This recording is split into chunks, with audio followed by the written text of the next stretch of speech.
தமிழ் தேசிய உறவுகள் அனைவருக்கும் வணக்கம். தற்போது வந்திருக்க ஒரு செய்தி எல்லாரையும் ஆச்சரியத்தில் உள்ளாக்கியிருக்கு.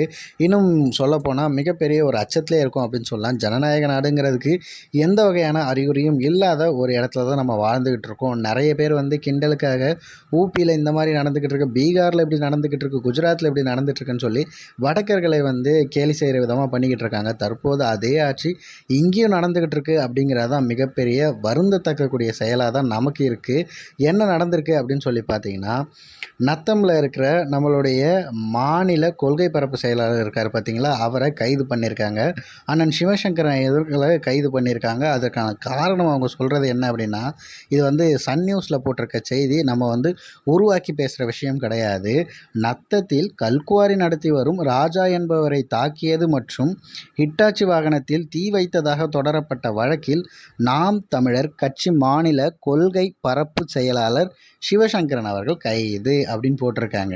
ஆனால் இந்த செய்தி என்ன அப்படிங்கிறத ஏற்கனவே வேற ஒரு இடத்துல பதிவாகியிருக்கு. அதை நான் மீண்டும் படிக்கிறேன், கேளுங்க.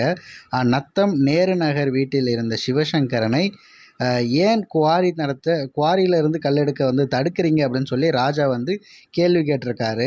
ஸோ இதனால் 2 பேருக்குள்ள ஒரு கைகலப்பு ஏற்பட்டிருக்கு. அதன் பிறகு பார்த்திங்கன்னா, நத்த மருத்துவமனையில் சிவசங்கரன் அவர் சிகிச்சையில் இருந்திருக்காங்க. இந்த சமயத்தில் யாரோ ஒருத்தவங்க குவாரியில் இருக்கிற அந்த நிறுத்தப்பட்டிருக்க அந்த மண்ணழும் இயந்திரம் இருக்குது பார்த்திங்களா, அது எல்லாத்துக்கும் பெட்ரோல் குண்டு வீசி தீ வச்சிருக்காங்க.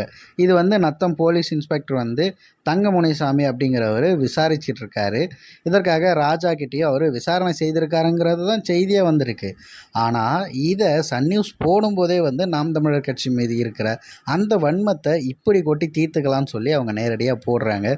தொடர்ச்சியாக இந்த மாதிரி ஒரு களப்போராளியாக இருக்கக்கூடிய அந்த சிவசங்கரன் அவர்களை இப்படி செய்கிறதுக்கான காரணம் என்ன அப்படின்னா, வேறு ஒன்றும் கிடையாது, முடக்கி போடுறது தான். இதற்கு முன்னாடி சாட்டை துரைமுருகன் அதுக்கப்புறம் இவர் அப்படிங்கிற ஒரு திமிர்பாணியிலே தான் அவங்க தொடர்ந்து நடந்துக்கிட்டு இருக்காங்க. இந்த விஷயங்கள்லாம் வெகு நாட்களுக்கு இருக்காது அப்படிங்கிறத தான் நம்ம இந்த இடத்துல சொல்லிக்க விரும்புகிறோம்.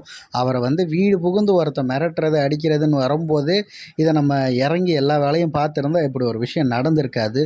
தொடர்ச்சியாக பார்த்திங்கன்னா, கூட்டம் நடத்துகிற இடத்துல சண்டை, சாட்டை துரைமுருகன் கைது, அது மட்டும் இல்லாமல் இப்போ சிவசங்கரன் அவருக்கு மேலே அடிதடி, அவர் ஹாஸ்பிட்டலில் படுத்துக்கிட்டு இருக்கும்போது அவரை கைது பண்ணணுங்கிற ஒரு விஷயம் அப்படின்னு தொடர்ச்சியாக நாம் தமிழர் மேலே இந்த அளவுக்கு வன்மத்தோட திமுக அரசு செயல்பட்டுட்டே இருக்குது. இது மிகவும் கண்டனத்திற்குரியது. மேலும் இது போன்ற இந்த விஷயங்கள்லாம் தடுக்கணும்னா என்ன பண்ணலாம், இதை நம்ம எப்படி கையாளணும் அப்படிங்கிறத பற்றி உங்களோட கருத்துக்கள் என்னங்கிறத நிச்சயம் சொல்லுங்கள்.